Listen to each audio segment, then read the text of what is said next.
Hey guys, it's the Coaster Battleman here bringing you an awesome video.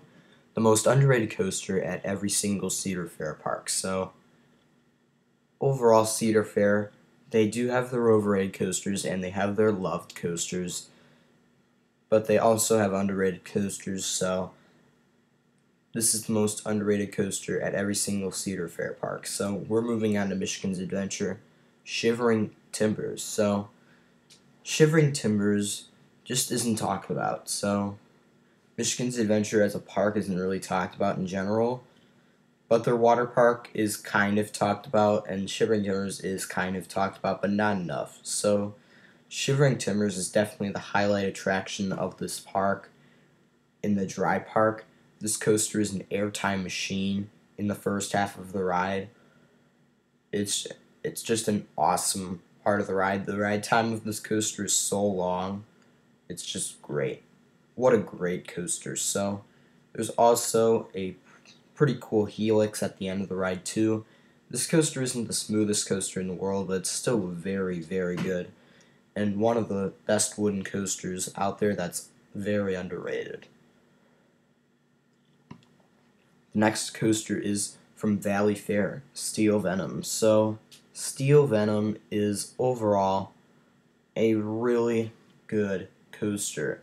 This is really an underrated ride at Valley Fair because they do have some other coasters that are actually kind of better than it. So, but overall, Steel Venom is kind of not really talked about at Valley Fair, and it's one of those intimate impulse coasters that no one really talks about. It has your classic first launch, your vertical spike, and your twisted vertical spike. So you just go forwards and backwards a few times. It's overall a very good coaster, as long as you're towards the front or towards the back, or in the very front or very back. So Steel Venom, very underrated ride, to be honest. The next coaster is from California's Great America, Demon. And I know Six Flags Great America has the Demon, but we're talking about the one at California's Great America. And this is kind of the underrated ride of the bunch there, in my opinion. Silver Bullet is a loved B&M invert due to its high intensity and its inversions. And a lot of coasters at California's Great America are really loved. Like Gold Striker is really a loved coaster. I think Railblazer, new for 2018, will be really good. Really good, and a lot of people will really like that ride. So Demon's kind of the underdog here. I could have went with Patriot, but that was a pretty fairly recent addition with the transferal from stand-up to floorless, so that's kind of why Demon's on here. The next coaster is Mamba at Worlds of Fun. This is a very, very good hypercoaster from Morgan, and overall it's awesome. Very good first drop. There's some pretty good airtime moments, a massive helix section.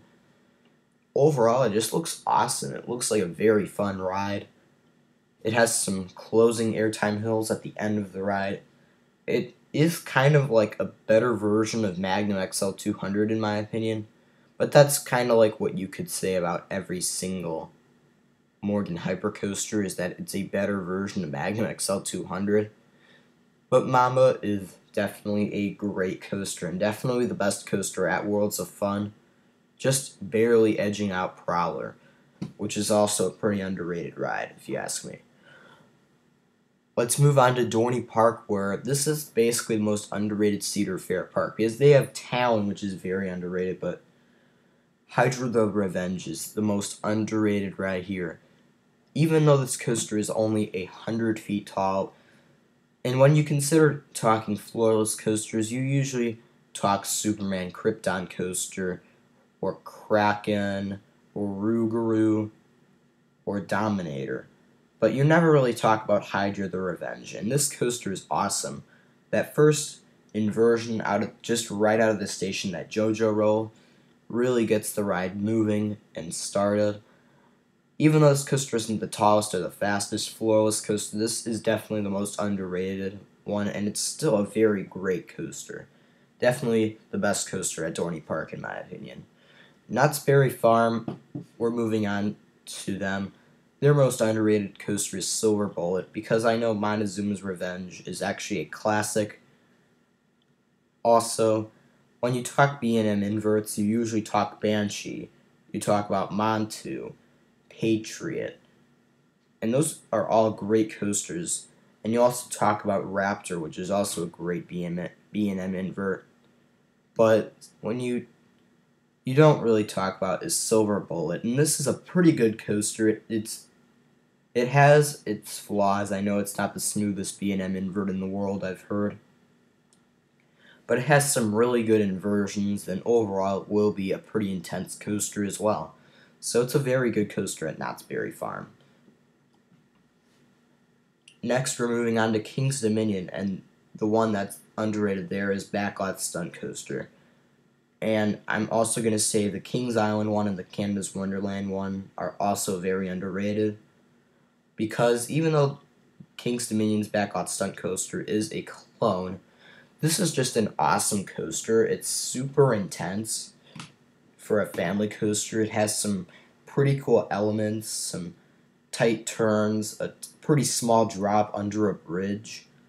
It's a very good ride in my opinion, and definitely easily their most underrated coasters. So we're moving on to Canada's Wonderland, where their underrated coaster is Vortex. So Vortex is an aero suspended coaster, and not many people talk about this aero suspended coaster simply because it's in Canada, and when you think Canada's Wonderland, you talk about their big two of Behemoth and Leviathan. So Vortex is that third coaster that no one thinks is like their third best coaster. Everyone just thinks it's okay, but this coaster is actually pretty similar to the Bat at Kings Island, and it's very fun. You go over an artificial mountain that they built at Canada's Wonderland. It's a really cool coaster. So yeah, moving on to Carowinds, we have Hurler. So I think this coaster is easily the most underrated ride at Carowinds, kind of because after their big three of Afterburn, Intimidator, and Fury, it's tough to say which coasters are any good.